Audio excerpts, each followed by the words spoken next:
passe la parole à Jean-Paul Paulin, qui va vous expliquer mieux que moi quels sont les thèmes de cette session consacrée au retour d'une société de droit dans la dynamique mondiale. Ma seule remarque sera de se demander si on peut parler de retour. Est-ce qu'il n'y a jamais eu historiquement une société de droit dans le monde, dans l'économie mondiale? Mais enfin, c'est une question ouverte et on ne sera pas forcé d'y apporter une réponse. Voilà, Jean-Paul, voilà, si vous pouvez nous présenter un peu les thèmes de cette séance. Oui, je crois qu'on m'entend. L'idée, donc, est de savoir si les pays, de façon restrictive, est-ce que les pays occidentaux bénéficient d'un avantage comparatif du fait de l'existence d'un état de droit, du respect de la démocratie, etc. Plus généralement, est-ce que l'éventuelle diffusion de la démocratie, le respect du respect du droit, de la fidélité ou de la fiabilité des institutions va permettre aux pays occidentaux de gagner dans cette affaire et au fond de pouvoir récupérer dans la concurrence mondiale un avantage qui leur permet de mieux faire face que ce n'était le cas à l'avenir. En disant cela, je donne l'impression qu'au fond, l'état de droit, la démocratie, ce sont des choses qui sont bonnes pour l'efficacité économique, bonnes pour la croissance. Et il y a effectivement de bons arguments en ce sens. On peut se dire que lorsque l'état de droit est respecté, eh bien, les contrats sont plus faciles finalement à signer, à être respectés, à être mis en œuvre, ce qui doit favoriser en principe le financement, certainement, mais bien d'autres transactions de l'économie. L'intégrité des institutions, c'est également sans doute nécessaire à la sécurité des transactions, à leur bonne fin.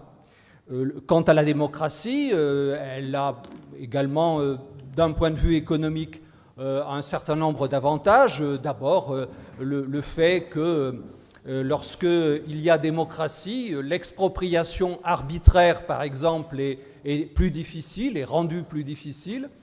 Et de même que lorsqu'il y a démocratie, on peut penser que les dirigeants qui sont corrompus, les dirigeants qui n'ont pas de bonnes performances économiques, vont se trouver mis à la porte, renvoyés, et qu'en conséquence, ceci est également favorable à l'efficience économique. Et pourtant, quand on regarde les choses d'un point de vue empirique, mettons, lorsqu'on fait de l'économétrie, pour employer un gros mot, sur ces questions, rapport entre croissance et institution, rapport entre croissance et corruption, par exemple. Quand on fait proprement les choses, et Florencio Lopez de Silanez, qui va faire l'introduction, a beaucoup travaillé sur cette question, eh bien, en fait, on trouve très peu de relations, voire pas du tout de relations entre les deux.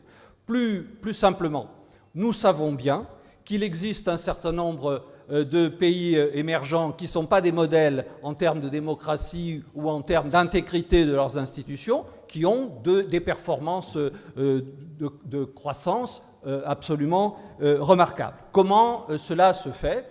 Bien, il y a plein d'explications à cela. Ces explications, ça peut être que, d'abord, il y a des préalables pour que la démocratie puisse faire sentir ses effets, et notamment le fait que, sans éducation, la démocratie n'a peut-être pas beaucoup de sens. Dans un certain nombre de cas, on peut penser que des régimes autoritaires vont avoir plus finalement d'impact sur l'économie que des modèles démocratiques. De même qu'il se peut également, et c'est même très probable, que certains pays gagnent à des phénomènes de corruption, qu'on pense par exemple aux contrefaçons, aux paradis fiscaux et réglementaires, etc. En réalité, la recherche de l'état de droit n'est pas évidemment qu'une affaire économique. La recherche de liberté individuelle, la recherche de la démocratie, c'est bon en soi, ce n'est pas nécessairement une question d'efficacité économique. Simplement, ce que l'on veut dire par là, c'est qu'il se peut que, et certains des intervenants, je pense en particulier au juge Breyer, qui traitera notamment de ce point-là, il se peut que la recherche de la démocratie et de l'état de droit puisse être contraire à l'efficacité économique, et en ce sens, évidemment, il y aura problème. Plus encore, peut-être est-il intéressant de s'interroger sur la question de savoir qu'est-ce qui fait finalement que la corruption se reproduit et prospère. Qu'est-ce qui fait qu'il est difficile, en définitive, d'aller vers cet état de droit? Probablement parce qu'il y a évidemment derrière ça des intérêts au niveau des groupes, de certains individus, mais aussi des intérêts au plan global, au plan macroéconomique. Et c'est ça qui rend effectivement difficile la diffusion, la généralisation de l'état de droit. Il faut comprendre que la façon dont on peut traiter cette question doit être sans doute en relation avec ces considérations de nature économique, et il faut comprendre par où passent ces canaux de diffusion. Alors, à partir de ce moment-là, on tombe évidemment sur un autre problème qui est celui du droit international. Plus exactement, trois questions auxquelles on pourrait faire allusion. D'abord, quelle est la place du droit international?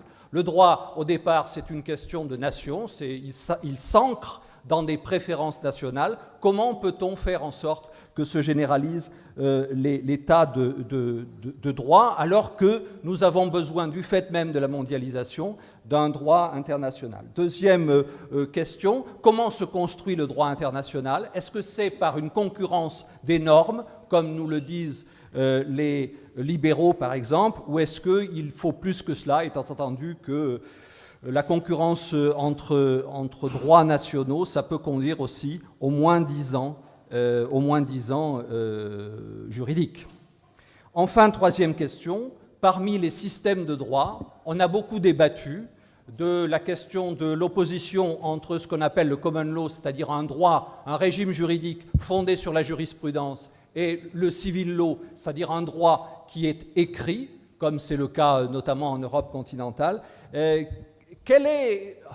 Dans cette bagarre entre le common law et le civil law, quels sont les avantages des uns et des autres? Il y a derrière cette opposition une opposition véritablement philosophique, ce sont bien des systèmes juridiques dont on parle, et cette question de savoir est-ce qu'il existe un meilleur droit du point de vue de l'efficacité économique est également une question importante sur laquelle peut-être on pourra revenir. Voici ce que je voulais dire, Jean-Marc. Merci Jean-Paul.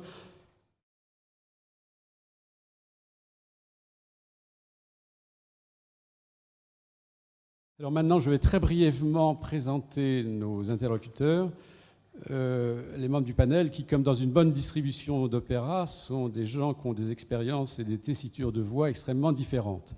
Donc il y aura une introduction du professeur Florencio Lopez de Silanés Molina, de l'EDHEC Business School.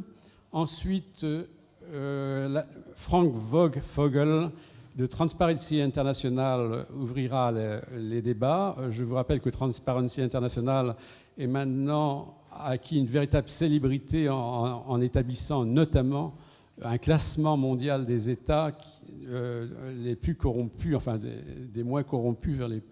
C'est dans quel sens? Un classement des États de la corruption qui a une très grande influence. Ensuite,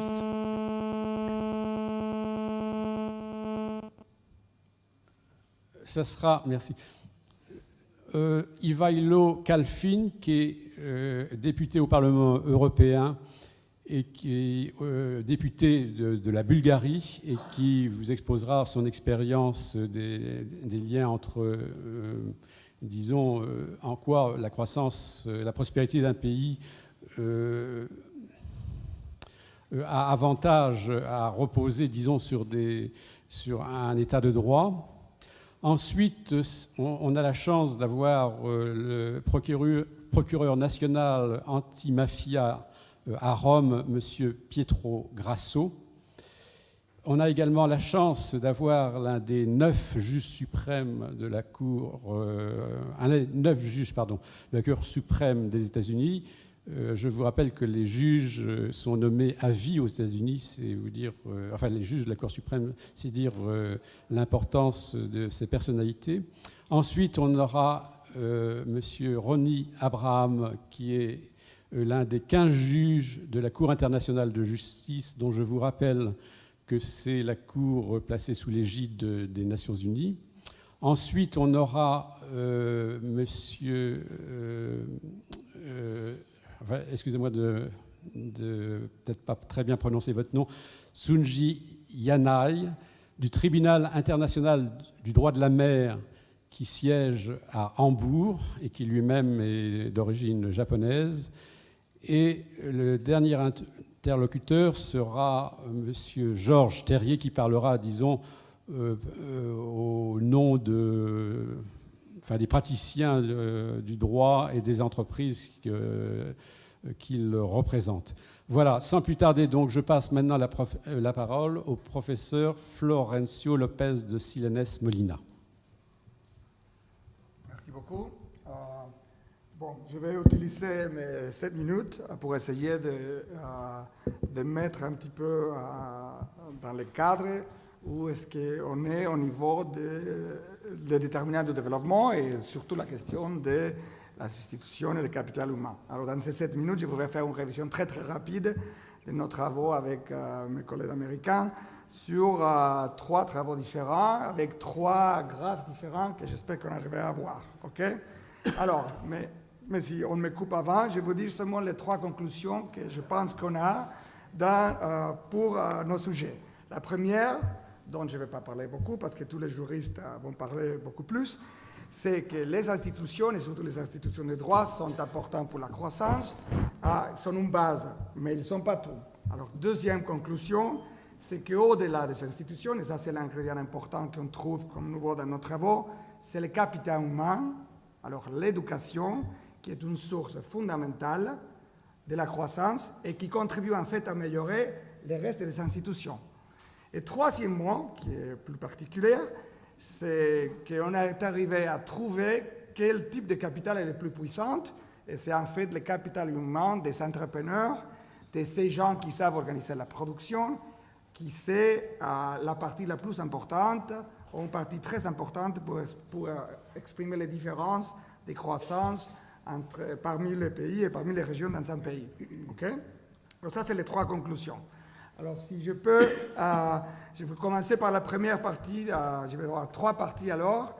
La première partie, ça a à faire avec notre idée de lier la croissance, pouvoir distinguer les institutions et le capital humain et la connexion de ces deux-là avec la croissance. Alors, avec mes collègues, on a fait des études de long terme depuis 1950, en essayant de voir la connexion de ces 2 parties, institutions et capital humain, avec la croissance.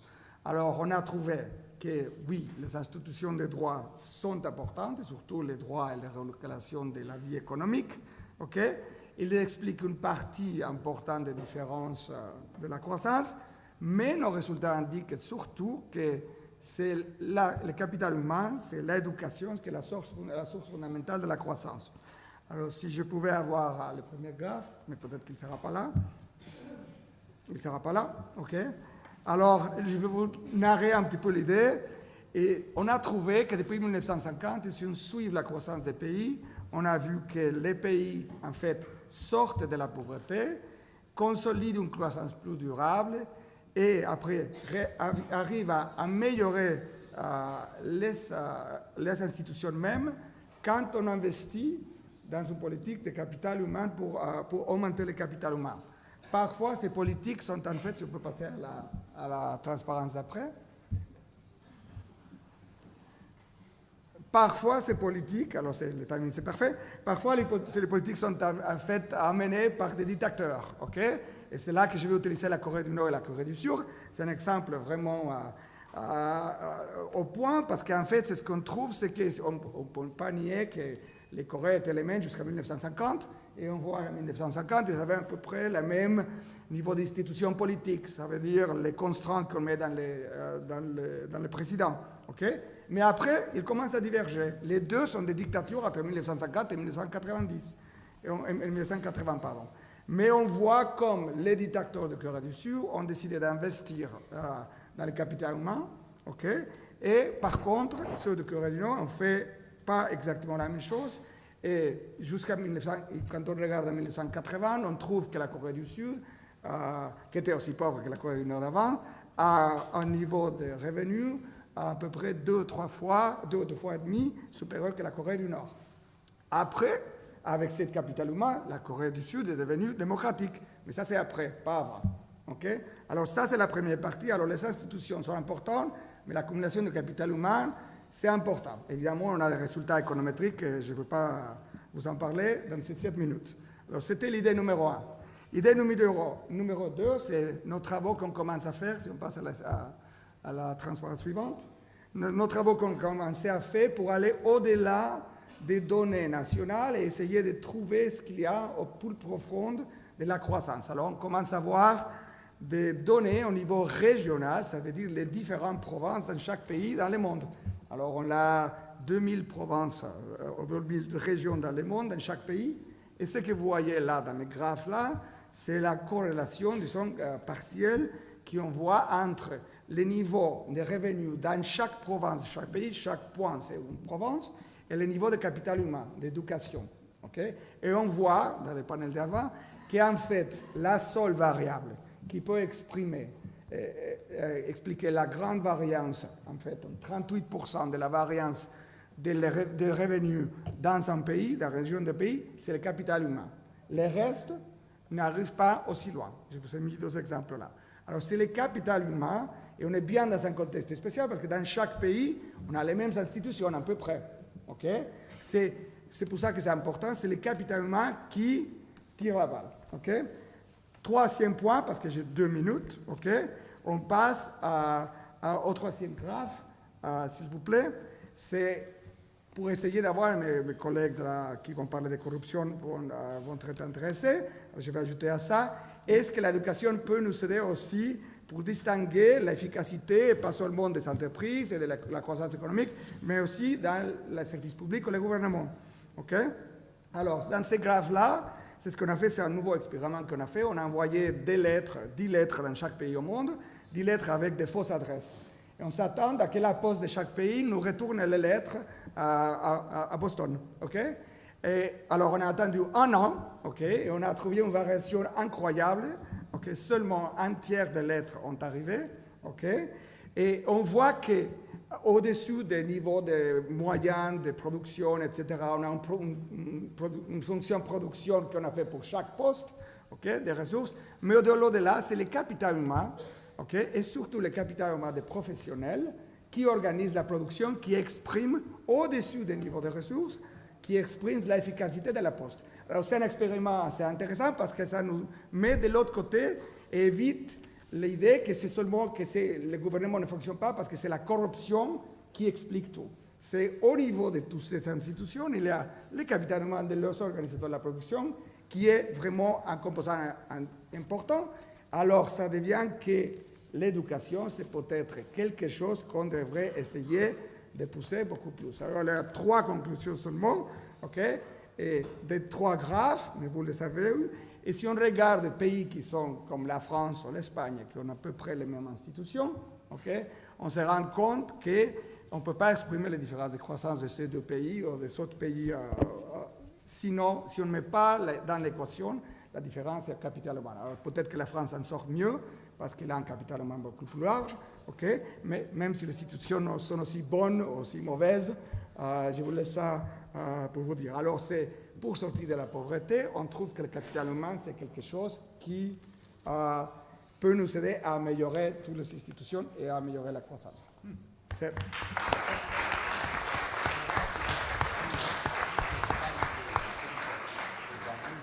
Merci Florencio.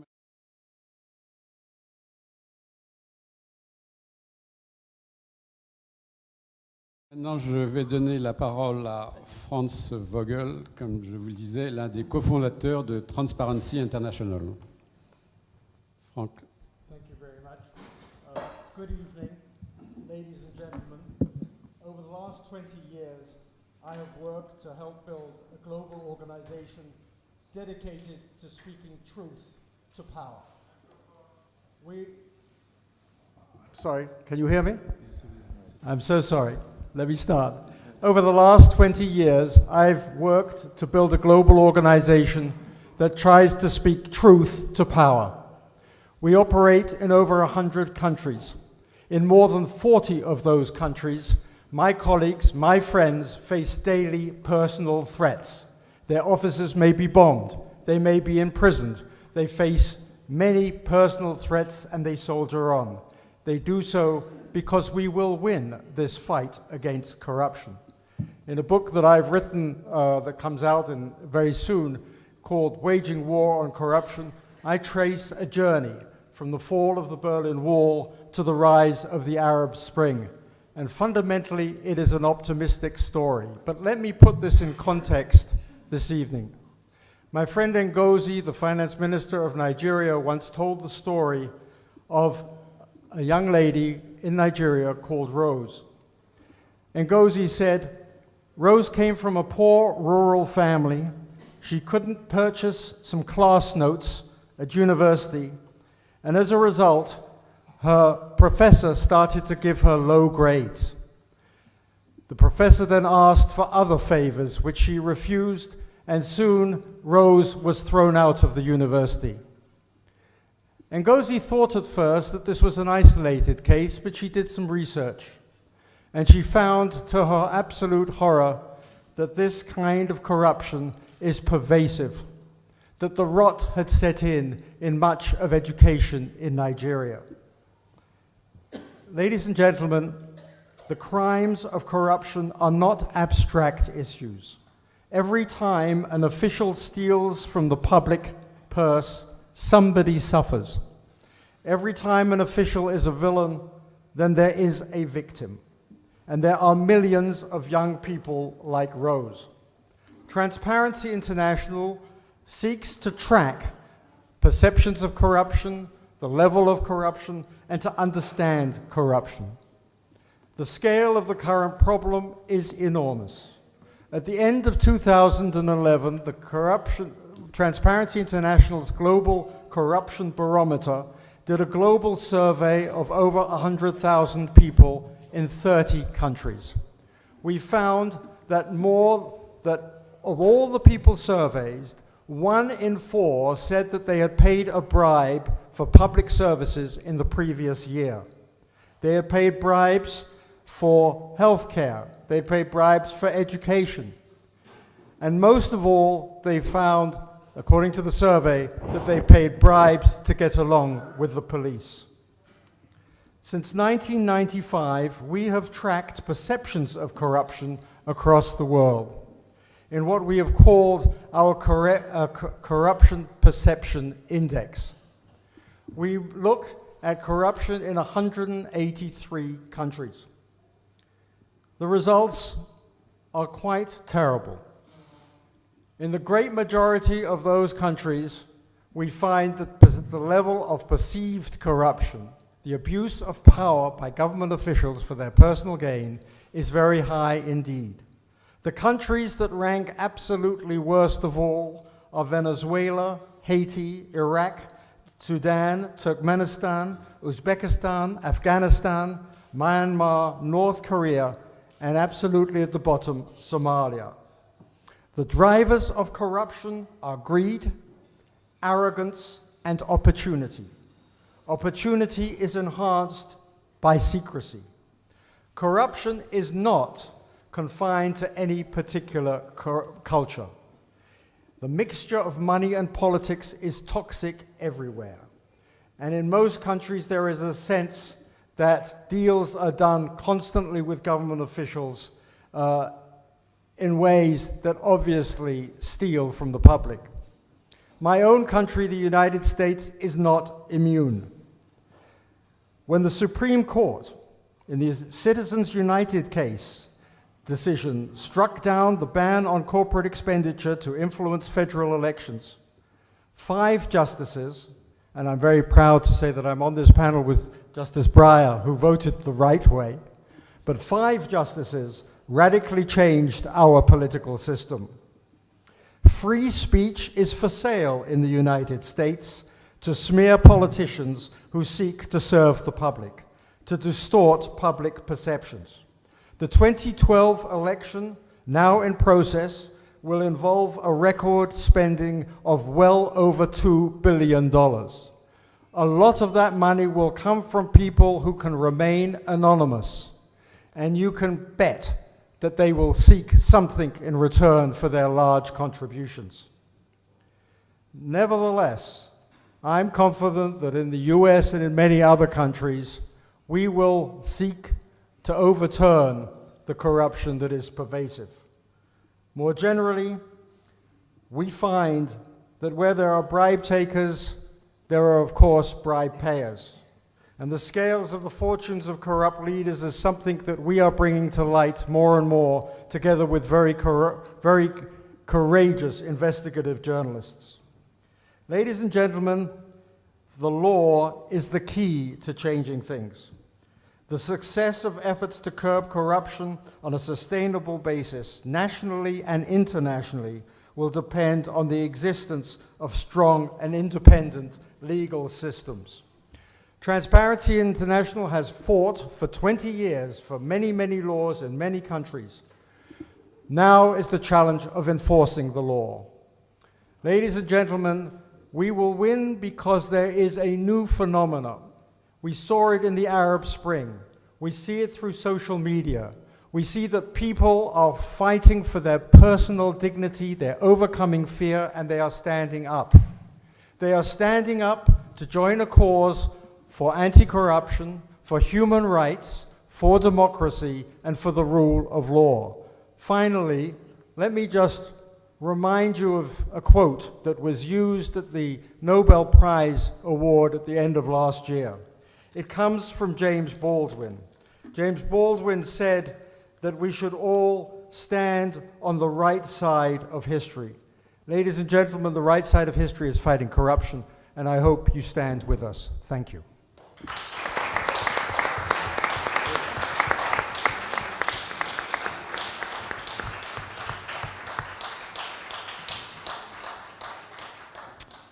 Merci Franck.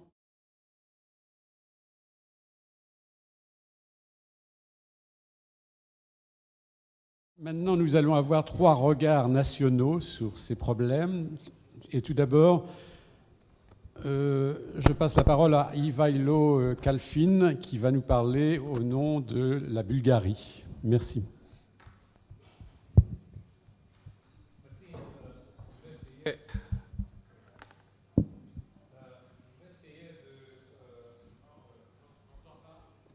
Bon.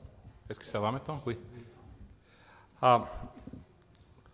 Je vais essayer de parler sur le lien entre la stabilité des institutions, la gouvernance, la corruption et la croissance économique. Et je vais essayer d'argumenter, premièrement, qu'il y a un lien qui est très clair. Deuxièmement, qu'on fait beaucoup, mais on pourrait faire beaucoup plus pour utiliser la lutte contre la corruption et l'efficacité des institutions pour stimuler la croissance économique. Bien sûr, je vais m'arrêter sur l'exemple de mon propre pays, qui est la Bulgarie, mais également je vais utiliser quelques recherches qui sont faites sur l'Union européenne. La Commission européenne estime qu'annuellement, à cause de corruption, il y a 120 milliards de pertes dans les économies européennes. 120 milliards, c'est le montant du budget de l'Union européenne. c'est 1% de l'économie européenne. Alors, 120 milliards peut être un facteur pour la croissance, certainement. Il y a quelques sources de corruption qui existent même en Europe. On parle beaucoup de la corruption dans les pays pauvres, dans les pays en voie de développement, mais il faut voir qu'il y a des pratiques de corruption dans les pays développés et dans les pays industrialisés. Et on peut l'utiliser pour faire la différence. Il y a bien sûr moins de revenus de taxes, bien sûr il y a plus de dépenses, parce que 15% du PIB européen passe par les appels d'offres publiques.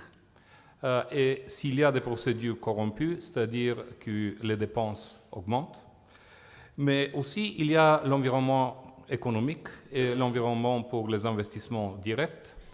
Ensuite, il y a les statistiques et l'économie à l'ombre. Et si vous avez des pays avec une grande économie à l'ombre, c'est-à-dire les statistiques et conséquent, les politiques macroéconomiques ne sont pas les bonnes. Et ensuite, il y a une relation très claire entre la productivité et l'efficacité des institutions, la compétitivité des économies nationales et la corruption. Bien sûr, parlant de la corruption, on parle de la qualité des institutions, de l'indépendance des institutions, de l'efficacité des institutions et de la possibilité que les institutions mènent les politiques qu'ils sont élus à faire. En Europe, on ne peut pas avoir un marché commun sans attaquer le problème avec les différents niveaux de corruption. Et en Europe, il y en a beaucoup. Il y en a beaucoup de différences entre les différents pays. Il y a beaucoup de divergences même dans la zone euro. S'il n'y a pas de convergence dans d'autres domaines, dans la devise unique, dans l'euro, il n'y a pas du tout de convergence sur les pratiques de corruption. Et cela se voit très clairement dans une étude qui a été faite par Daniel Kaufmann pour Brookings Institution il y a quelques années, qui a pris les données du World Governance Index et qui a démontré qu'en Europe, il y a de très grandes différences entre le niveau d'efficacité des institutions entre les différents pays. Disons, en première place, c'est l'Hollande, et en dernière place, c'est la Grèce. Et il dit, et on peut voir son étude, que si la Grèce adopte les pratiques espagnoles, le potentiel économique sera de 3,5% de croissance économique.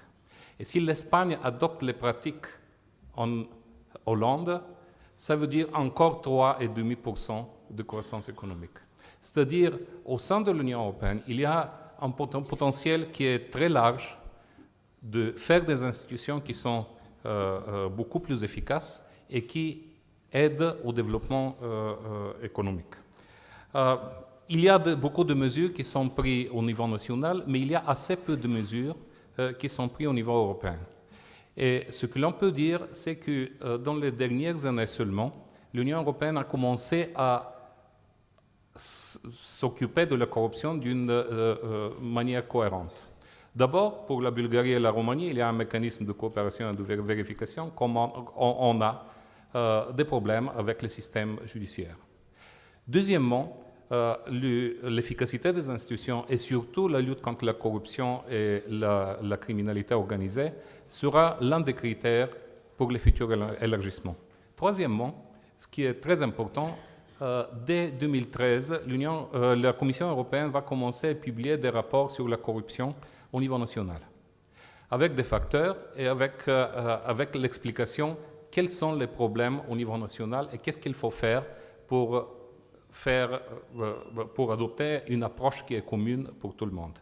Cela signifie que si l'on continue et si l'on augmente les efforts au niveau européen, il y a beaucoup de possibilités d'obtenir plus de croissance économique et moins de pertes dans les pratiques corrompues. C'est la première thèse que je voudrais argumenter. La deuxième thèse, c'est une question. On ne peut pas faire de lutte contre la corruption qui soit avec succès sans le support du public. Je peux donner 2 exemples de la Bulgarie. La Banque centrale et le système judiciaire, ils ont fait dans la même période. La Banque centrale est une banque qui a réussi à faire le système financier en Bulgarie très stable. Et le système judiciaire, il y a beaucoup de pression politique et beaucoup moins d'efficacité. Quelle est la différence? La différence, c'est qu'après une crise économique, le public en Bulgarie a supporté les mesures pour les banques centrales qui gardent la cohérence du système bancaire et financier. Et d'autre côté, le système juridique a toujours été un objet de pression politique et il n'y a pas suffisamment de pression publique sur ça. Alors, comment augmenter la pression publique? Parce qu'on ne peut rien faire sans cela. Je le laisse comme question. Merci.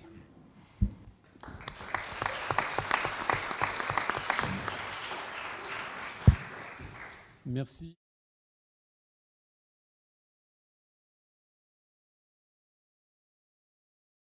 Maintenant, donc, c'est Pietro Grasso, le procureur national antimafia en Italie, qui va s'exprimer. Je vous rappelle qu'il le fait en italien.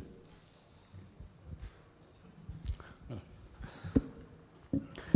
L'internazionalizzazione dei mercati, la caduta delle frontiere, la maggiore facilità e speditezza di scambi commerciali, di trasporti, di telecomunicazioni, insomma la globalizzazione e le nuove tecnologie sono state immediatamente sfruttate dalla criminalità organizzata, che ha assunto un volto sempre più simile ad un'impresa commerciale transnazionale, caratterizzata dal multitraffico, cioè dalla fornitura simultanea di diverse tipologie di beni e di servizi illegali.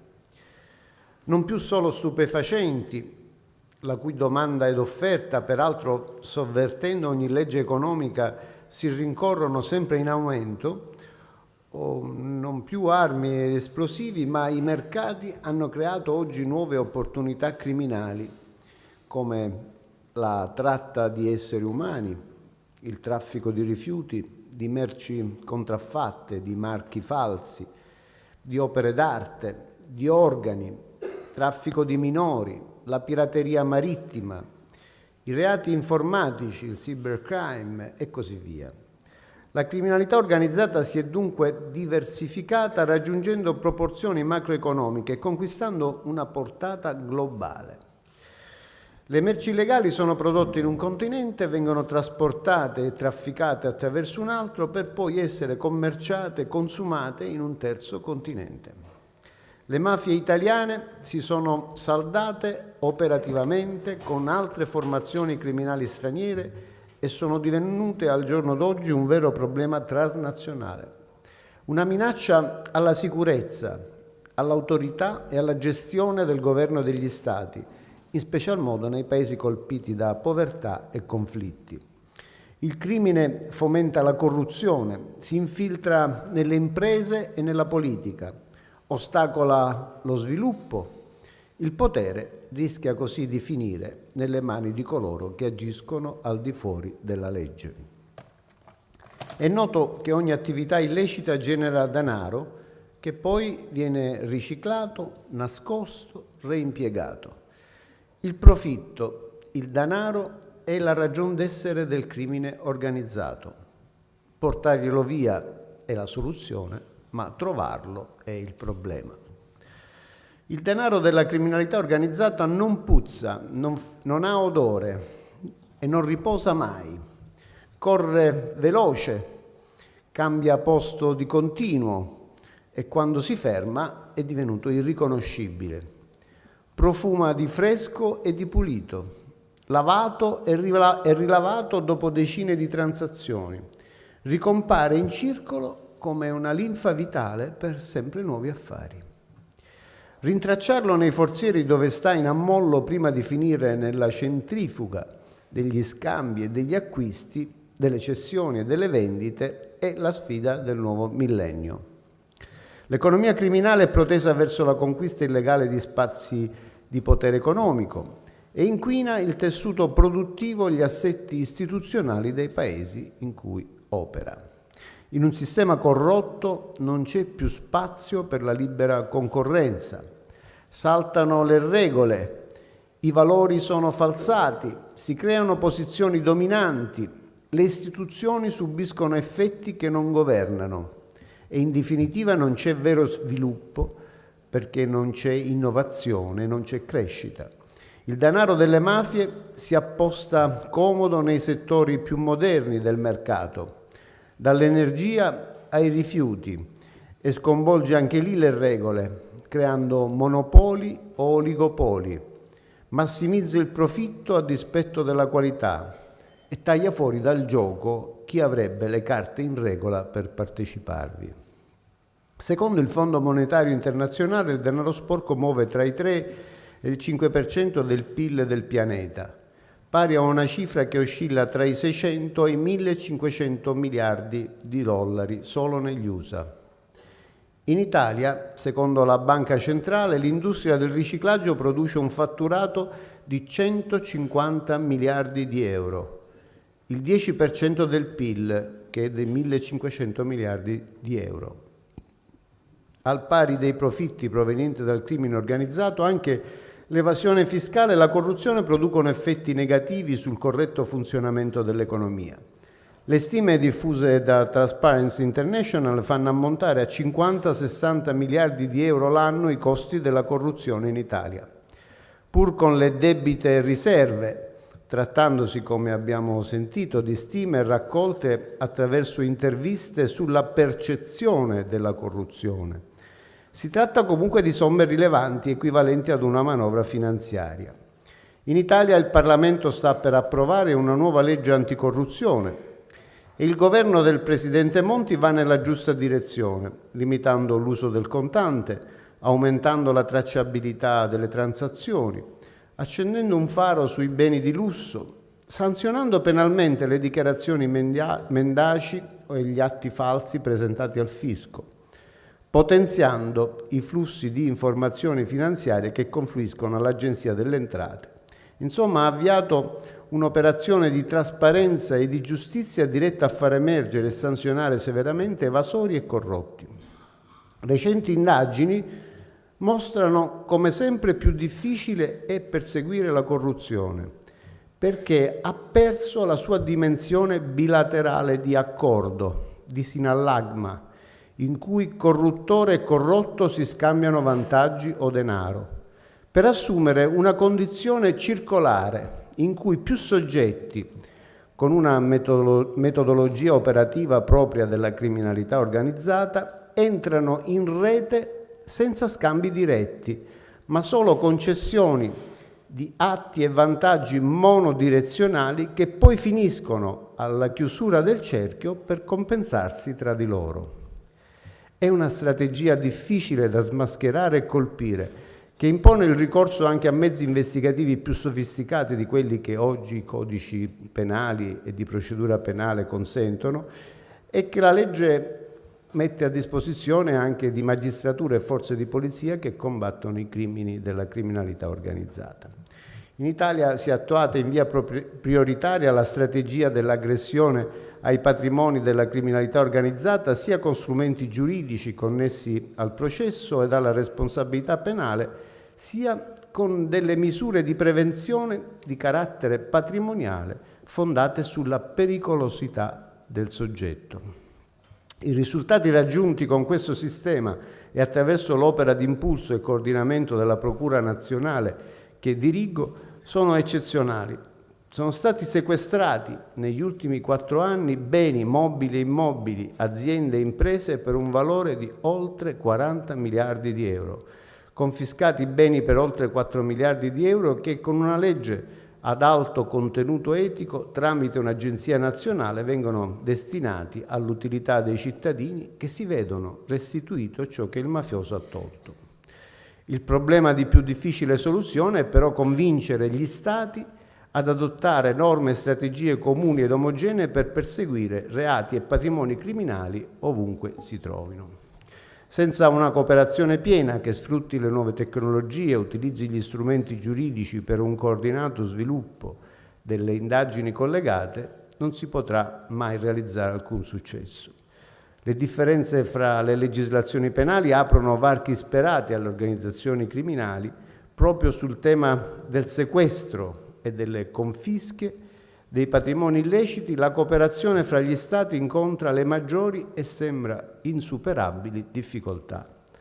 Alla globalizzazione della criminalità non si è ancora opposta la globalizzazione della legalità.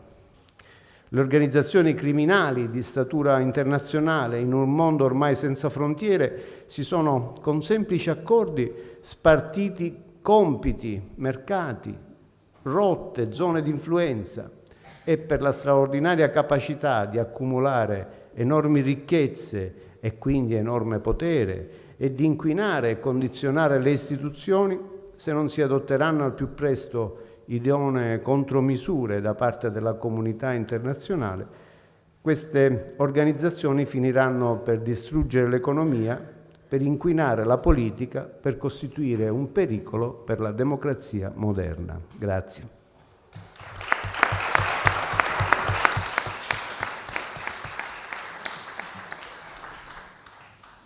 Voilà, merci beaucoup.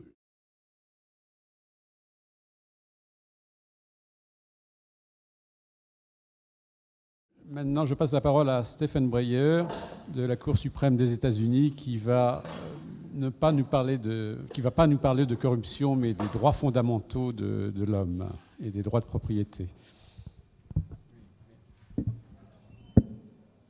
Ça va? Ça marche? Oui, merci, Monsieur le Président. Et merci de m'avoir invité ici.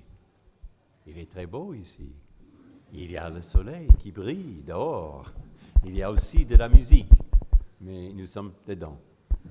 Donc, je dois vous donner quelques discours à 7 minutes sur quelles questions.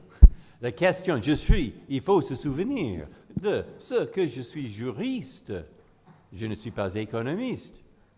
Et vous voyez, de mon point de vue, que je m'exprime sur le rapport, le lien entre l'économie, une saine économie, et le droit.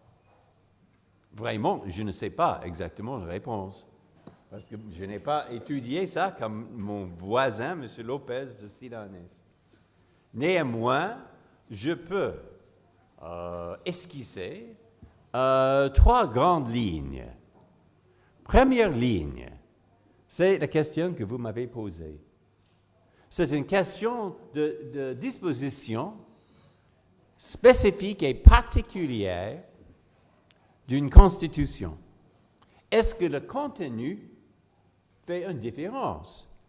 Bien sûr, dans un certain sens. Mais pourquoi? On me pose la question.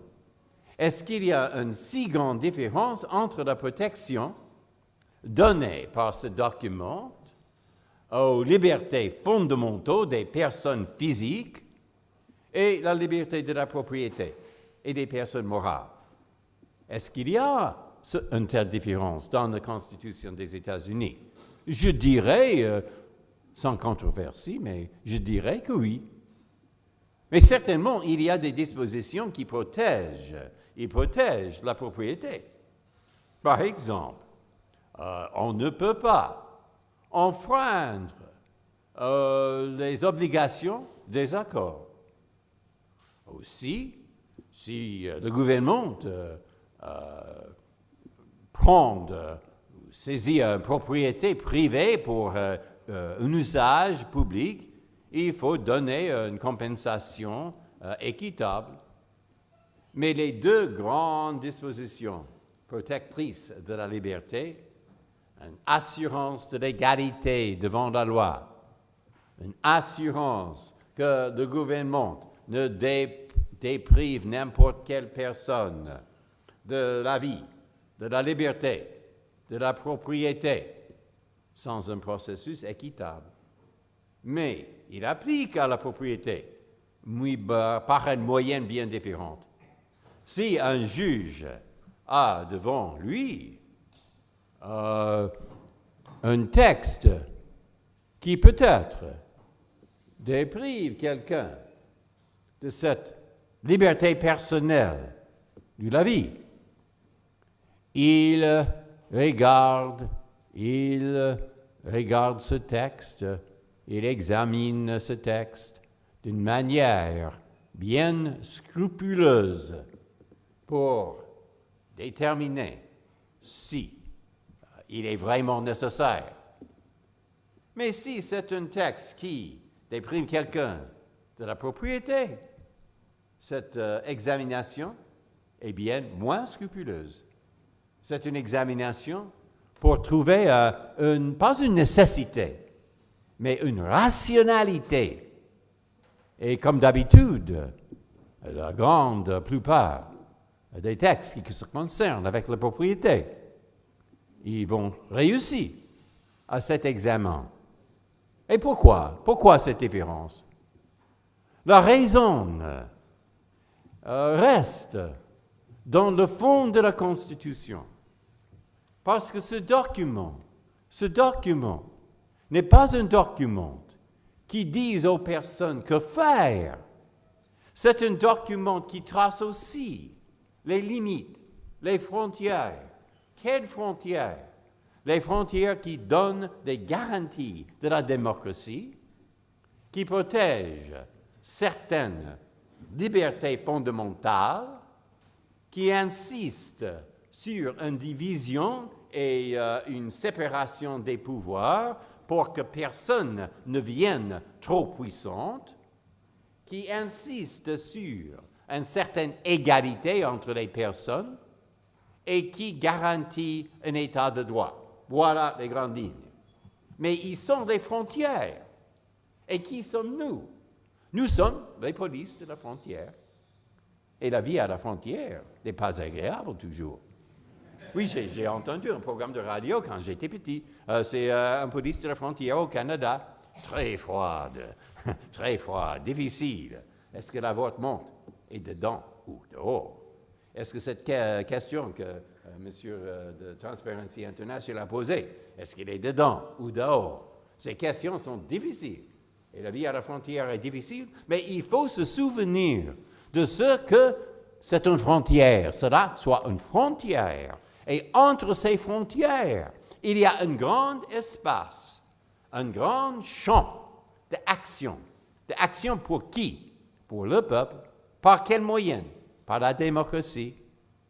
Et voilà, pensez à la nécessité d'avoir des grands règlements, une réglementation de toute espèce de règles pour la propriété, pour les entreprises, pour les sociétés, pour chaque espèce de propriété. Et il est difficile de temps en temps de trouver la différence entre une réglementation et une différence d'une prise de ces propriétés, mais il faut le faire.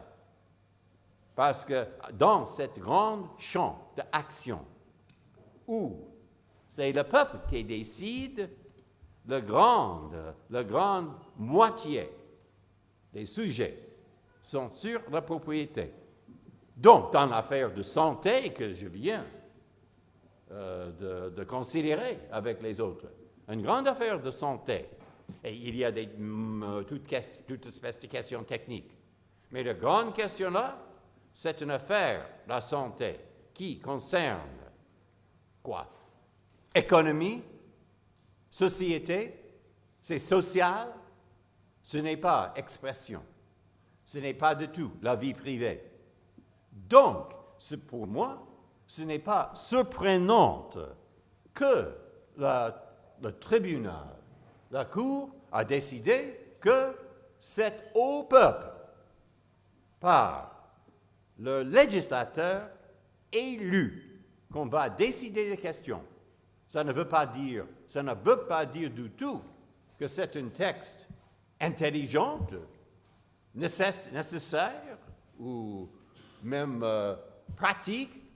Ce n'est pas ma poste, ce n'est pas mon obligation, ce n'est pas mon devoir de décider en telle chose. Mon devoir est de décider s'il est dedans ou dehors des limites de ce document, et nous avons décidé qu'il est dedans. Les limites, ça veut dire que c'est au législateur de décider sur le texte. Vous voyez? Et les autres questions, ça c'est la première question, ça c'est la réponse. Et deuxième ligne, j'ai fini. Je peux dire ce que c'était les deux autres. Parce que les autres personnes vont parler, nous avons entendu. L'autre, et quel est vraiment ce rapport, ce lien entre la prospérité et le droit? Et je dis, je ne sais pas. Mais il a dit, vraiment, c'est éducation. Éducation, je dis très bien, très bien, très bien. Et je veux dire à une femme ou un homme qui entre dans un supermarché aux États-Unis, un citoyen ordinaire, parce qu'à la contraire de ce qu'on lit dans les journaux, 308 millions de personnes de 309 aux États-Unis ne sont pas ni avocats ni juges. Oui, ils sont des personnes ordinaires. Il faut expliquer à ces personnes que le droit a quelque chose, pas tous, mais quelque chose à faire avec cette grande étalage des produits qu'elle va voir dans le supermarché. Par quelle moyenne? Par une moyenne interne. Ça veut dire un corps des juges qui sont honnêtes et pas corrompus. Et ça, c'est une grande tâche, ça. Et vous avez entendu quelque chose de ce sujet.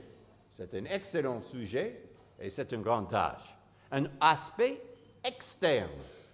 Pourquoi est-ce que la communauté des personnes, qui maintenant s'appelle une nation, mais peut-être pas, vont suivre le décret des juges? Voilà une question. Je reçois cette question. De qui? Des juges africains. Une madame qui est la présidente de la Cour suprême de Ghana. Des Asiatiques. En Chine, j'étais en Chine. Et tous les professeurs, ils posent cette question. Et ils pensent que j'ai une réponse. Non, je n'ai pas de réponse. Je dis à madame la présidente, je peux vous dire, madame, quelques épisodes de l'histoire des États-Unis. Parce qu'il faut trouver sa propre moyenne, et il nous a pris 200 ans, comme ça, avec l'esclavage, avec Brown versus Board, avec toute espèce de choses. Donc, nous n'avons pas de réponse, mais on peut apprendre peut-être quelque chose de notre expérience, comme en Europe. Interne, externe. Troisième grande ligne, c'est pour M. Abraham. Si je dis quel est le défi dans ce sujet, le grand défi, c'est le suivant. C'est que l'économie de nos jours est internationale. Problème de sécurité, international. Institution nationale. Et comment est-ce qu'on va pousser ces institutions pour achever l'échelle, scale? Oui. Comment? Voilà. C'est le défi pour lui, c'est le défi pour moi, c'est le défi pour vous. Et ça, c'est aussi quelque chose de long, difficile, avec beaucoup des aspects très, très, très complexes. Mais voilà où nous sommes, et je suis arrivé au moment de m'arrêter il y a 10 minutes. Donc, je m'arrête, et c'est pour M. Abraham. Merci.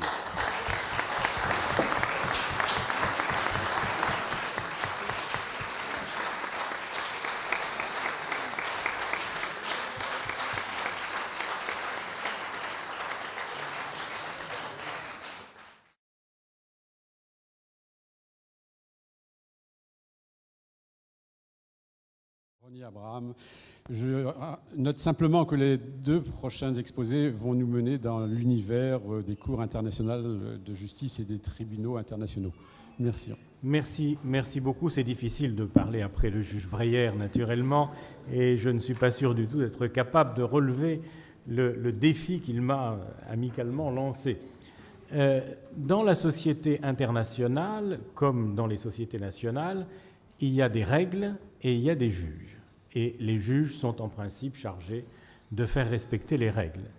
Mais il y a de grandes différences entre la société internationale et les sociétés nationales, tant en ce qui concerne les règles qu'en ce qui concerne les juges.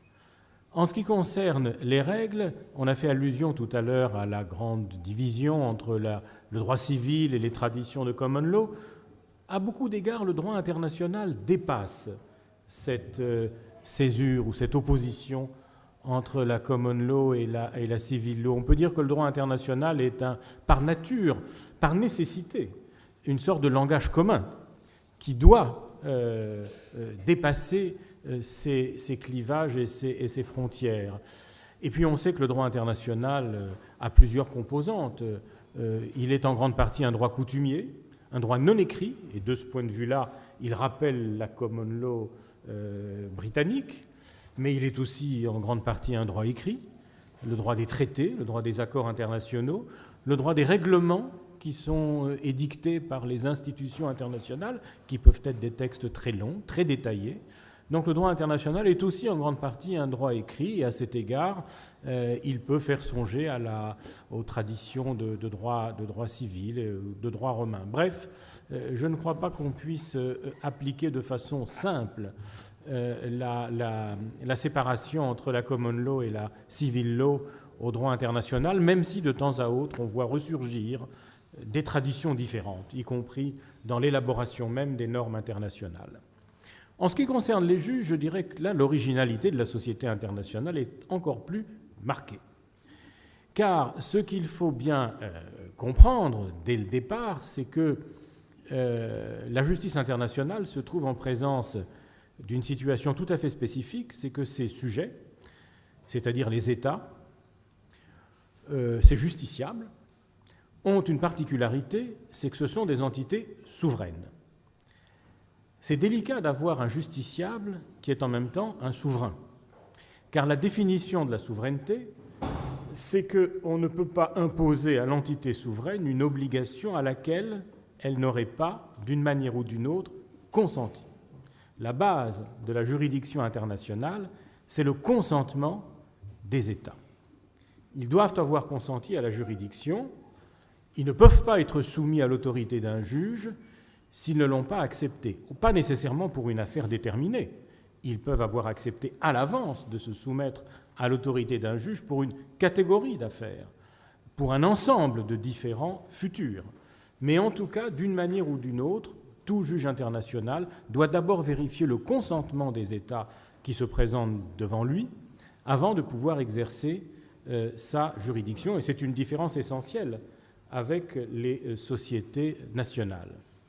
Qu'est-ce qu'on constate depuis, disons, une trentaine ou une quarantaine d'années? C'est que les États consentent de plus en plus à la juridiction internationale.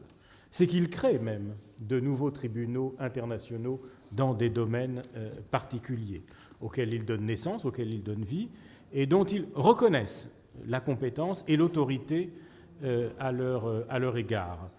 On peut en donner quelques exemples qui sont d'ailleurs parfaitement connus de tout le monde. Le droit de l'Union européenne, à l'origine Communauté économique européenne, repose sur l'existence d'une cour repose en partie sur l'existence d'une cour de justice qui est la création des États.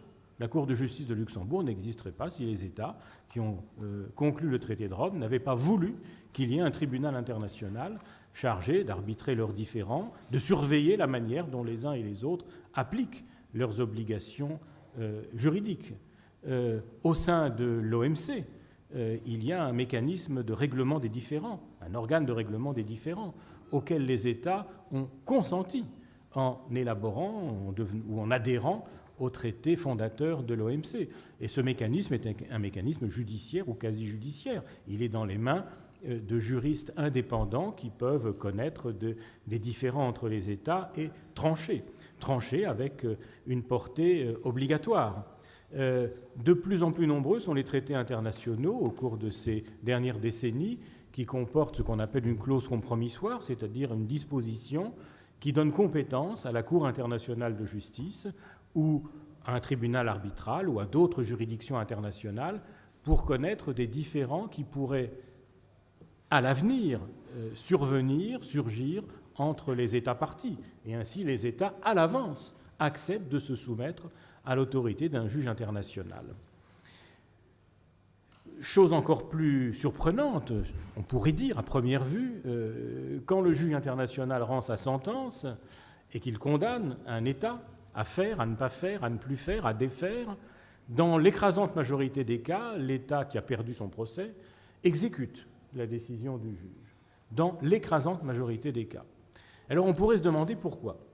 Qu'est-ce qui fait que les États, qui n'y sont pas tenus a priori, consentent à la juridiction de tribunaux internationaux, les créent, les acceptent, et qu'est-ce qui fait que quand ils ont perdu une affaire, ils acceptent d'exécuter le jugement qui leur est défavorable? Quelle est l'explication de cet apparent paradoxe, de quelque chose qui pourrait nous étonner?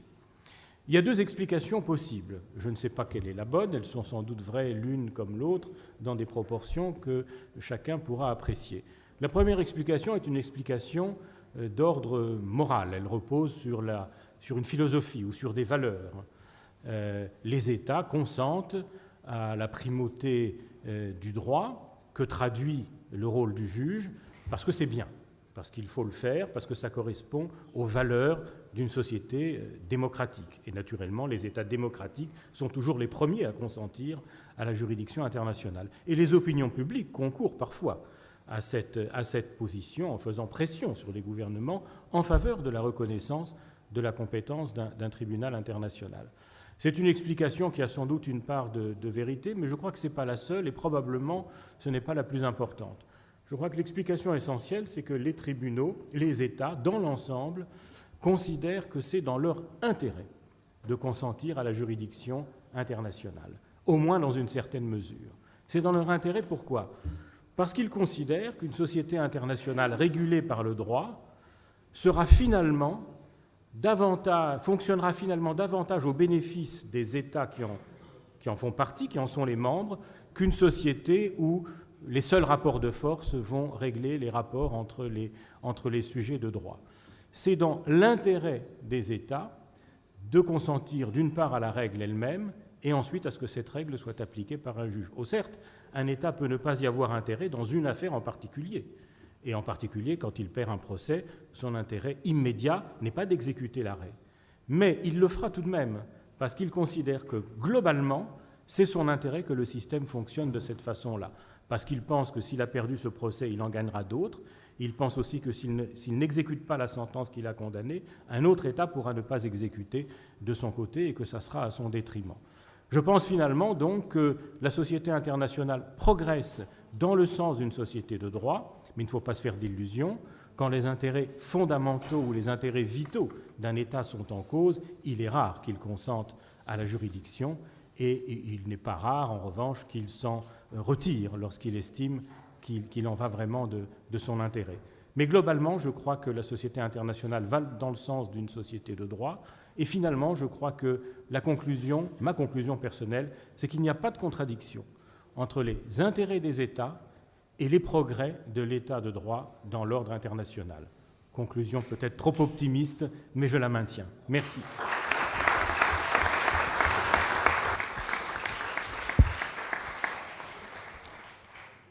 Merci de cette conclusion optimiste et de nous avoir rendu très clair des choses compliquées.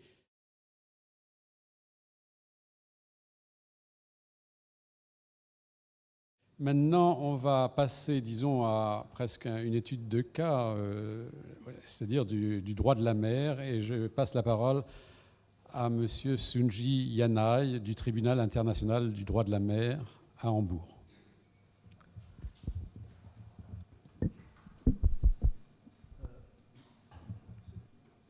Ça va? Merci, Monsieur le Président. Quand j'avais 68 ans, j'ai commencé à apprendre l'opéra. Et quand il y a une audience importante comme celle-ci, j'ai toujours envie de chanter quelques pièces de Puccini ou de Verdi. Mais je ne ferai pas cela ce soir, parce que le temps est très limité. J'étais tellement impressionné par l'éloquence de mon voisin en français que j'ai décidé de parler anglais ce soir.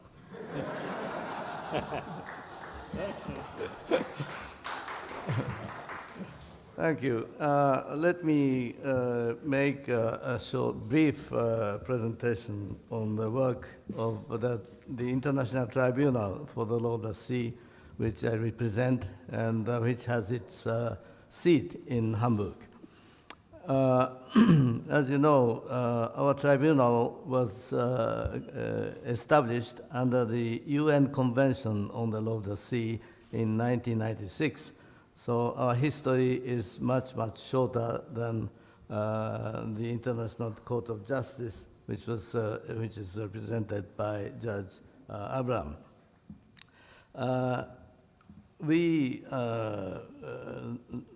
Our tribunal is specialized in law of the sea matters, and we contribute to the peaceful settlement of maritime disputes, and thus we contribute to the establishment of a rule of law in the field of maritime affairs. Today, as the time is limited, I would like to focus on the most recent judgments or opinion, and I would like to discuss some of the economic impact of our decisions.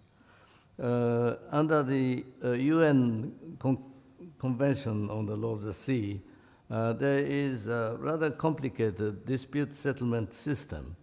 It is complicated because state parties to the convention can choose one or more forums for the dispute settlement among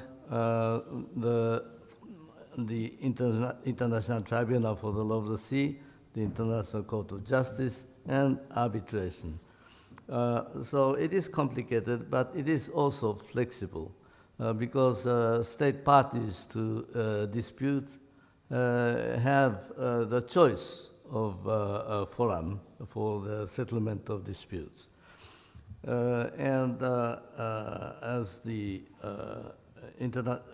As the tribunal specialized in the law of the sea matters, our tribunal plays an important role in this system.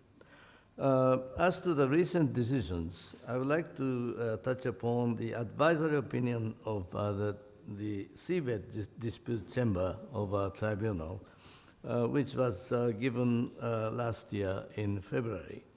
In 2010, the Council of the International Seabed Authority, seated in Jamaica, requested the Seabed Dispute Chamber of our tribunal to render an advisory opinion on several questions regarding the responsibilities and obligations of states sponsoring persons and entities with respect to activities in the international seabed area in accordance with the convention.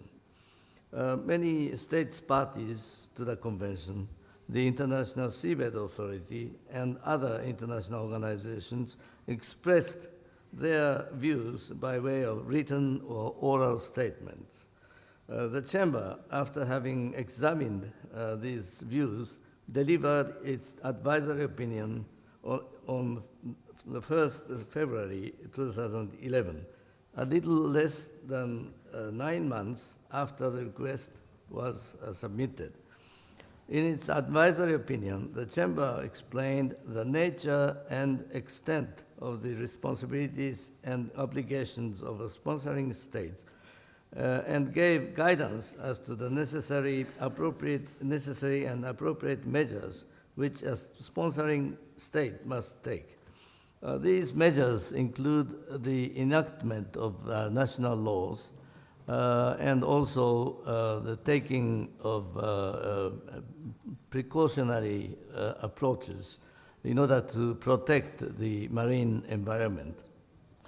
Thus, the Chamber facilitated the work of the International Seabed Authority by clarifying the relevant provisions of the Convention and related documents. So as a result, the International Seabed Authority were able to give some licenses to small island countries so that they can explore and exploit the seabed resources around them. So it has already certain positive economic impact to those countries. The second decision I would like to touch upon is the dispute concerning delimitation of the maritime boundary between Bangladesh and Myanmar in the Bay of Bengal. This case, submitted to the tribunal in 2009, December 2009, is the first maritime delimitation case to have come before the tribunal. By the judgment rendered on 14th March 2012, the tribunal delimited the territorial sea, the exclusive economic zone, and the continental shelf within 200 nautical miles, as well as the continental shelf beyond 200 nautical miles between Bangladesh and Myanmar. With regard to the continental shelf beyond 200 nautical miles, it should be pointed out that the Commission on the Limits of Continental Shelf has decided, in light of the dispute between Myanmar and Bangladesh, to defer consideration of the two states' respective submissions on the limits of the continental shelf beyond 200 nautical miles. If the tribunal had declined to delimit the continental shelf beyond 200 nautical miles, the resolution of the issue concerning the establishment of the outer limits of the continental shelf of these states might have remained in an impasse. The tribunal concluded, in order to fulfill its responsibilities under the Convention in the present case, it has an obligation to adjudicate the dispute and to delimit the continental shelf between the parties beyond 200 nautical miles. Such delimitation is without prejudice to the establishment of the outer limits of the continental shelf in accordance with the Convention. This is the first judgment of an international court or tribunal delimiting the continental shelf beyond 200 nautical miles. As the time is running up, I would like to add that both Bangladesh and Myanmar had negotiated for 36 years without reaching agreement. But our tribunal delimited the area, the maritime area, in 2 years and 4 months. And as a result, Bangladesh and Myanmar are now able to exploit the rich natural resources in the Bay of Bengal. I have some other points to make, but I think I should stop here. Thank you very much.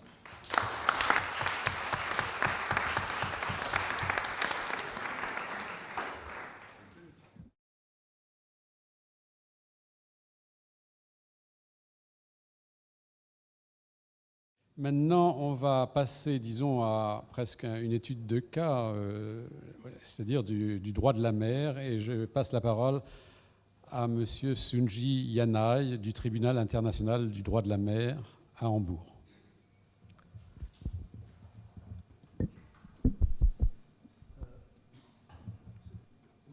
Ça va? Merci, Monsieur le Président. Quand j'avais 68 ans, j'ai commencé à apprendre l'opéra. Et quand il y a une audience importante comme celle-ci, j'ai toujours envie de chanter quelques pièces de Puccini ou de Verdi.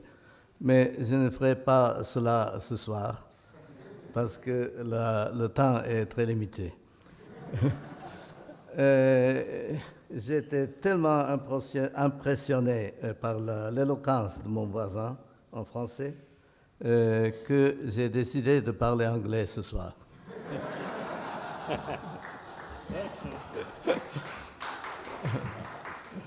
Thank you. Let me make a short, brief presentation on the work of the International Tribunal for the Law of the Sea, which I represent and which has its seat in Hamburg.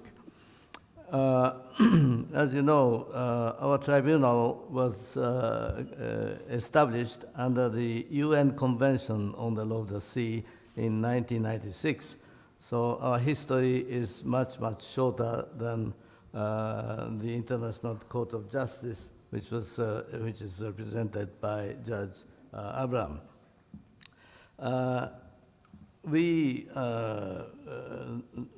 Our tribunal is specialized in law of the sea matters, and we contribute to the peaceful settlement of maritime disputes, and thus we contribute to the establishment of a rule of law in the field of maritime affairs. Today, as the time is limited, I would like to focus on the most recent judgments or opinion, and I would like to discuss some of the economic impact of our decisions. Under the UN Convention on the Law of the Sea, there is a rather complicated dispute settlement system. It is complicated because state parties to the convention can choose one or more forums for the dispute settlement among the International Tribunal for the Law of the Sea, the International Court of Justice, and arbitration. So it is complicated, but it is also flexible because state parties to dispute have the choice of a forum for the settlement of disputes. And as the tribunal specialized in the law of the sea matters, our tribunal plays an important role in this system. As to the recent decisions, I would like to touch upon the advisory opinion of the Seabed Dispute Chamber of our tribunal, which was given last year in February.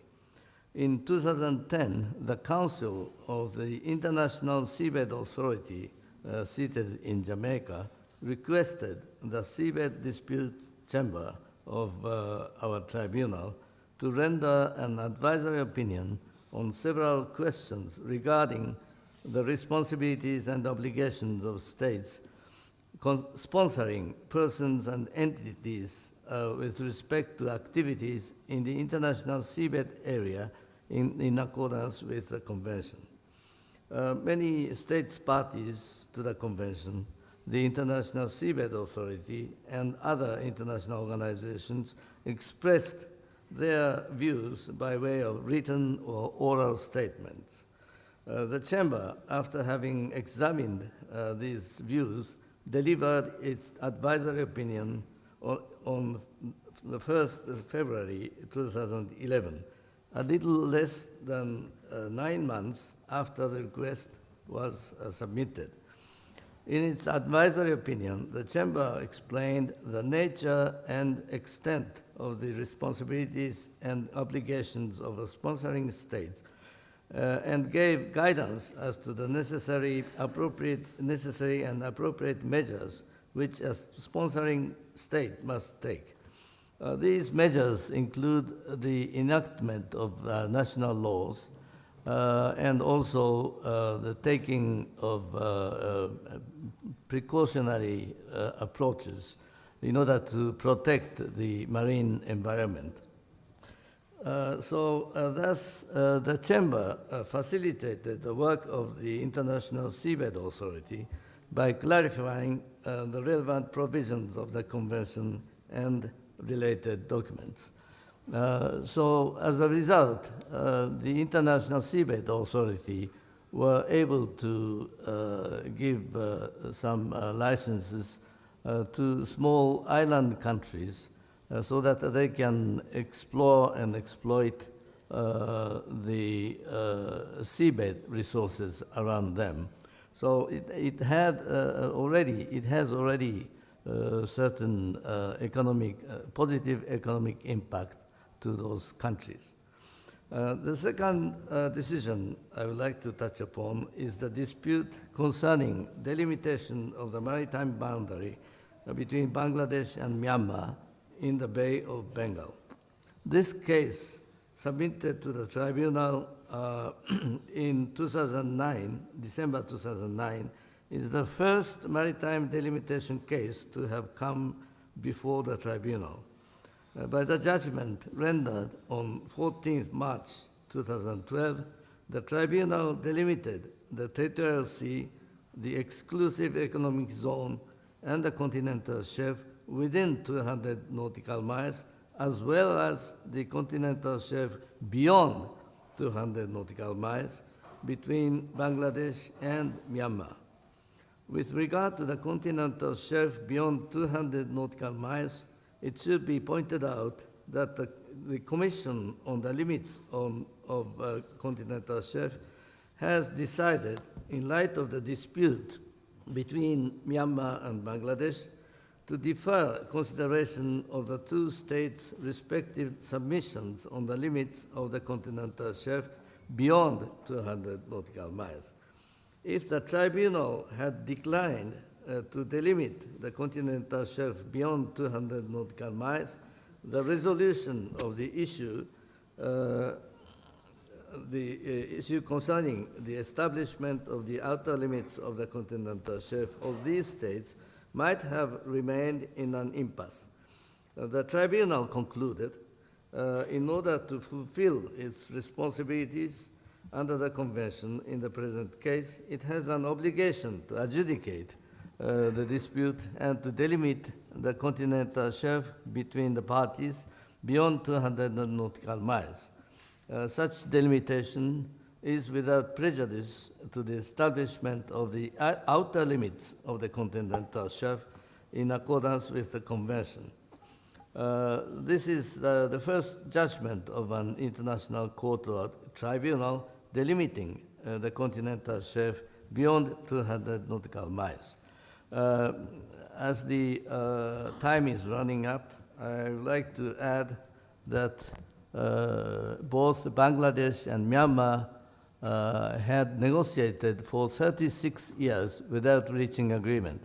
But our tribunal delimited the area, the maritime area, in 2 years and 4 months.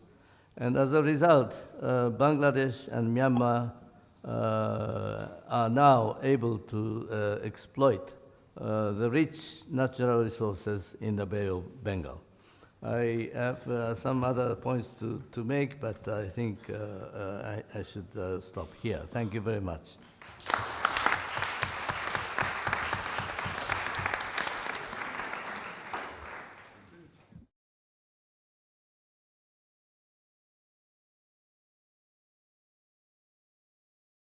Maintenant, on va passer, disons, à presque une étude de cas, c'est-à-dire du droit de la mer, et je passe la parole à M. Sunji Yanai du Tribunal international du droit de la mer à Hambourg.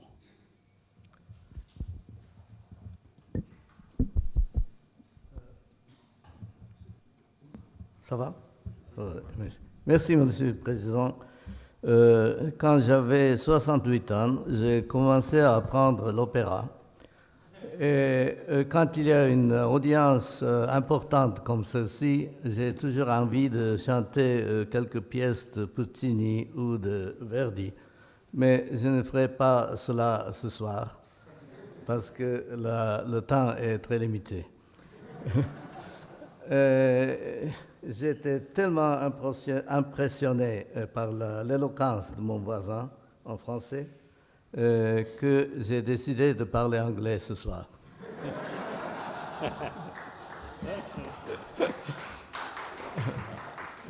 Thank you. Let me make a short, brief presentation on the work of the International Tribunal for the Law of the Sea, which I represent and which has its seat in Hamburg. As you know, our tribunal was established under the UN Convention on the Law of the Sea in 1996. So our history is much, much shorter than the International Court of Justice, which is represented by Judge Abraham.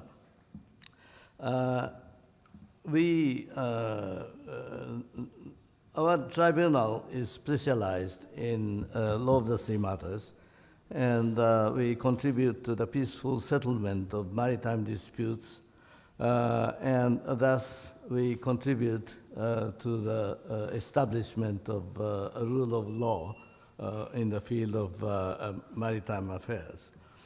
Today, as the time is limited, I would like to focus on the most recent judgments or opinion, and I would like to discuss some of the economic impact of our decisions. Under the UN Convention on the Law of the Sea, there is a rather complicated dispute settlement system. It is complicated because state parties to the convention can choose one or more forums for the dispute settlement among the International Tribunal for the Law of the Sea, the International Court of Justice, and arbitration. So it is complicated, but it is also flexible because state parties to dispute have the choice of a forum for the settlement of disputes.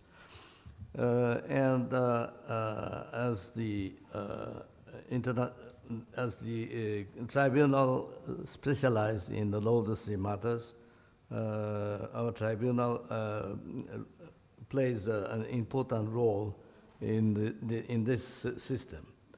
As to the recent decisions, I would like to touch upon the advisory opinion of the Seabed Dispute Chamber of our tribunal, which was given last year in February.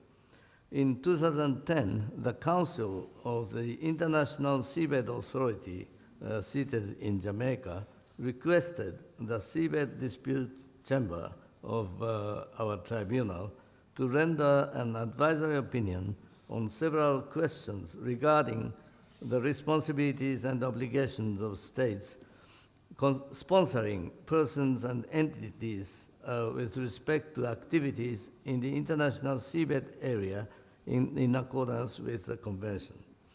Many states parties to the convention, the International Seabed Authority, and other international organizations expressed their views by way of written or oral statements.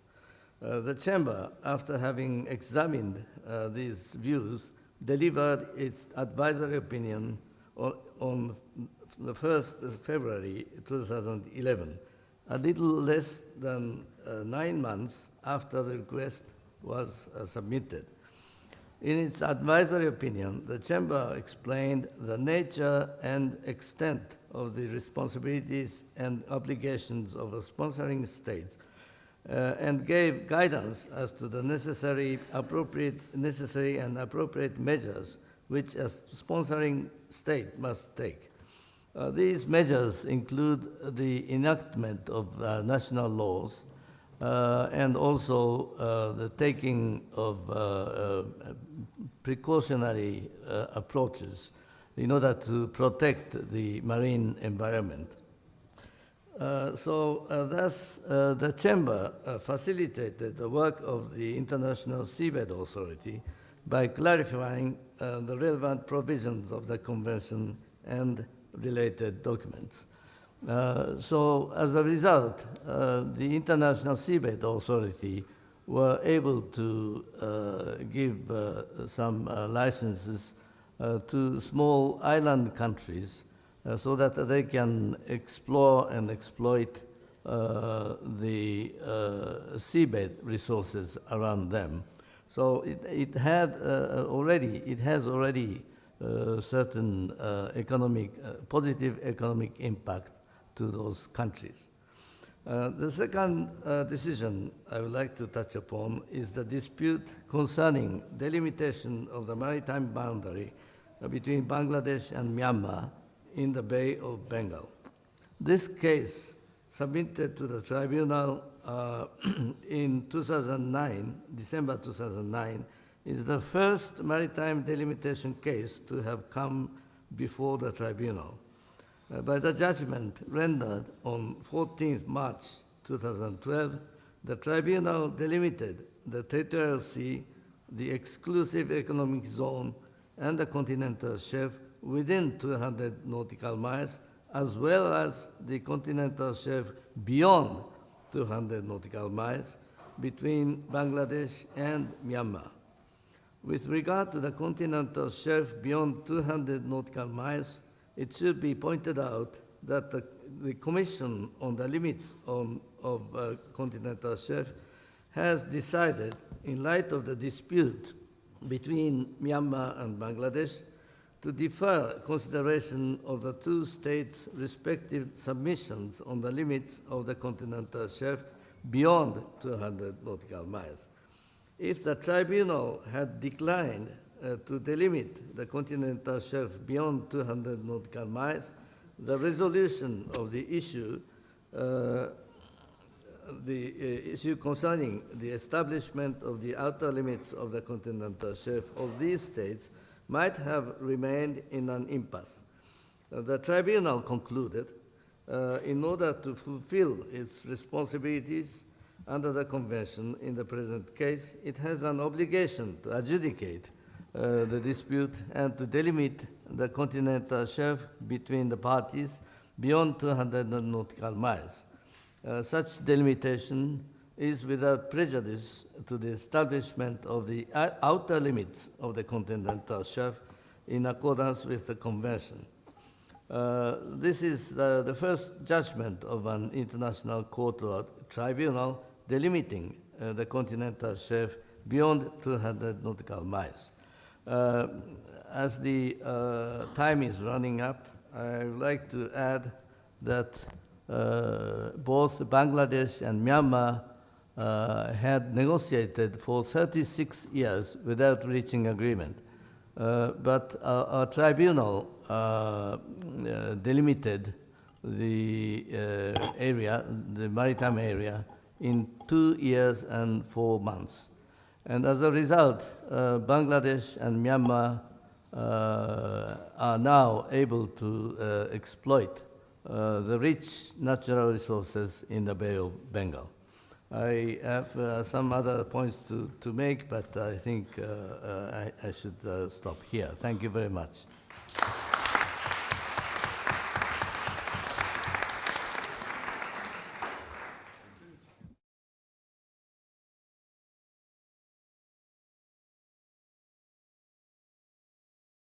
Je passe la parole à Ana Palacio, qui a été la première femme ministre des Affaires étrangères d'Espagne, qui voulait rebondir sur un point. Et je dois dire que je regrette beaucoup de ne pas être dans ce panel magnifique des transparences de M. Pérez de Siles au Justice Breyer en tant que gardien des frontières du droit, qui est une image magnifique. Et comme j'espère que vous n'avez pas de copyright, je vais vous la copier, parce que c'est une image magnifique. Je pourrais rebondir sur beaucoup de sujets, mais il y en a un où vous allez me permettre d'être celle qui jette le pavé dans la mare. Franchement, la conclusion de votre panel, et il faut de l'optimisme, j'en suis d'accord, c'est que bon, tout est pour le mieux, je ne dirais pas dans le meilleur des mondes possibles, mais cultivons notre jardin, voilà, et ça y est. Je crois que et je vais prendre la dernière intervention, celle de Ronnie Abraham, comme point de départ. Ronnie Abraham disait il y a le droit coutumier qui est à l'origine, qui est source de droit international, plus un droit que j'appellerais droit continental. D'accord, il y avait, je dirais, c'est-à-dire que nous vivons dans un monde très différent du monde post-Deuxième Guerre mondiale, qui est le monde qui a créé le grand système international. Et la première chose que nous devons être conscients, c'est que nous ne faisons plus les règles. Voilà, c'est quelque chose que c'est clair. C'est pas le monde occidental, c'est pas le monde transatlantique qui a été, disons, les grandes institutions internationales ont été faites par les États-Unis avec l'appui du monde occidental. Ce n'est plus ce monde-là. Et le problème du système coutumier, qui est le système un peu de common law, c'est qu'il présuppose des valeurs et des principes partagés. Or, c'est vrai que quand c'était l'Occident qui faisait les règles, nous avons un réflexe de droit. Nous ne respectons pas toujours la rule of law, mais nous avons un réflexe de droit. Ce n'est plus vrai. Permettez-moi de vous donner 2 exemples. Le premier exemple, c'est Kyoto. Kyoto a été fait dans le monde d'hier, ce monde où nous avions encore la force d'imposer des règles de droit, donc des règles à conséquences juridiques. Qu'est-ce qui s'est passé à Copenhague? Voilà, c'est qu'à la fin, Copenhague, après que les Européens, nous avons mis sur la table notre engagement de respecter des règles à contraignance juridique, l'accord de Copenhague a été fait entre le président Obama et un deputy minister chinois. Et dans la photo de la fin de Copenhague, il n'y a même pas une tête européenne. Et de là, nous allons à Durban. Quel est le grand acquis de Durban? C'est un accord politique, forcé, je dirais, ou promu par l'Europe, en particulier par l'Union européenne, un accord politique qui dit que dans le futur, nous arriverons à un accord juridiquement contraignant.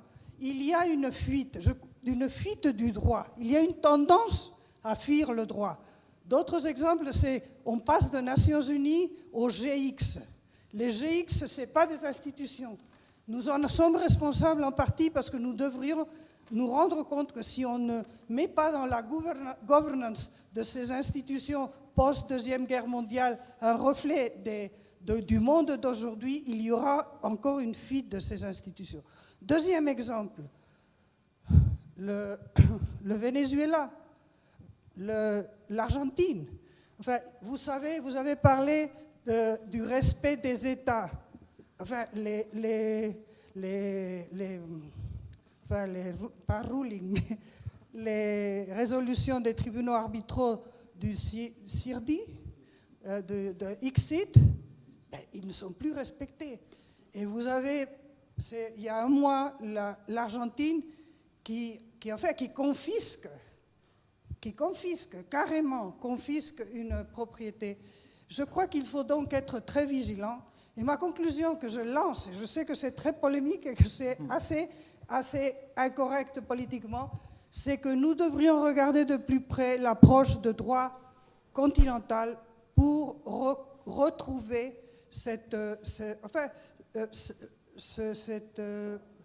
force qui aille à l'encontre de cette dérive du droit qui existe aujourd'hui.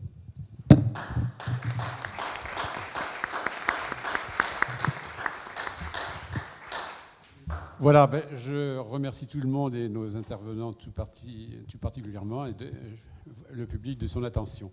Merci et bonsoir.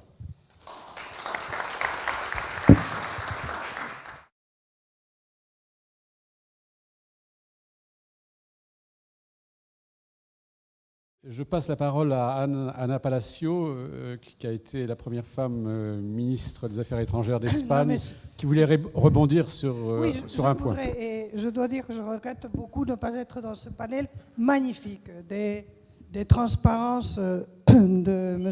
Pérez de Siles, au Justice Breyer en tant que gardien des frontières du droit, qui est une image magnifique. Et comme j'espère que vous n'avez pas de copyright, je vais vous la copier, parce que c'est une image magnifique. Je pourrais rebondir sur beaucoup de sujets, mais il y en a un où vous allez me permettre d'être celle qui jette le pavé dans la mare. Franchement, la conclusion de votre panel, et il faut de l'optimisme, j'en suis d'accord, c'est que bon, tout est pour le mieux, je ne dirais pas dans le meilleur des mondes possibles, mais cultivons notre jardin, voilà, et ça y est. Je crois que, et je vais prendre la dernière intervention, celle de Ronnie Abraham, comme point de départ. Ronnie Abraham disait, il y a le droit coutumier qui est à l'origine, qui est source de droit international, plus un droit que j'appellerais droit continental. D'accord. Il y avait, je dirais, c'est-à-dire que nous vivons dans un monde très différent du monde post-Deuxième Guerre mondiale, qui est le monde qui a créé le grand système international. Et la première chose que nous devons être conscients, c'est que nous ne faisons plus les règles. Voilà, c'est quelque chose que, c'est clair, c'est pas le monde occidental, c'est pas le monde transatlantique qui a été, disons, les grandes institutions internationales ont été faites par les États-Unis avec l'appui du monde occidental. Ce n'est plus ce monde-là. Et le problème du système coutumier, qui est le système un peu de common law, c'est qu'il présuppose des valeurs et des principes partagés. Or, c'est vrai que quand c'était l'Occident qui faisait les règles, nous avons un réflexe de droit. Nous ne respectons pas toujours la rule of law, mais nous avons un réflexe de droit. Ce n'est plus vrai. Permettez-moi de vous donner 2 exemples. Le premier exemple, c'est Kyoto. Kyoto a été fait dans le monde d'hier, ce monde où nous avions encore la force d'imposer des règles de droit, donc des règles à conséquences juridiques. Qu'est-ce qui s'est passé à Copenhague? Voilà, c'est qu'à la fin, Copenhague, après que les Européens, nous avons mis sur la table notre engagement de respecter des règles à contraignance juridique, l'accord de Copenhague a été fait entre le président Obama et un deputy minister chinois, et dans la photo de la fin de Copenhague, il n'y a même pas une tête européenne. Et de là, nous allons à Durban. Quel est le grand acquis de Durban? C'est un accord politique, forcé, je dirais, ou promu par l'Europe, en particulier par l'Union européenne, un accord politique qui dit que dans le futur, nous arriverons à un accord juridiquement contraignant. Il y a une fuite du droit. Il y a une tendance à fuir le droit. D'autres exemples, c'est on passe des Nations Unies au GX. Les GX, ce n'est pas des institutions. Nous en sommes responsables en partie parce que nous devrions nous rendre compte que si on ne met pas dans la governance de ces institutions post-Deuxième Guerre mondiale un reflet du monde d'aujourd'hui, il y aura encore une fuite de ces institutions. Deuxième exemple, le Venezuela, l'Argentine. Enfin, vous savez, vous avez parlé du respect des États. Enfin, pas ruling, mais les résolutions des tribunaux arbitraux du CIRDI, de ICSID, ils ne sont plus respectés. Et vous avez, il y a un mois, l'Argentine qui carrément confisque une propriété. Je crois qu'il faut donc être très vigilant. Et ma conclusion que je lance, et je sais que c'est très polémique et que c'est assez incorrect politiquement, c'est que nous devrions regarder de plus près l'approche de droit continental pour retrouver cette force qui aille à l'encontre de cette dérive du droit qui existe aujourd'hui.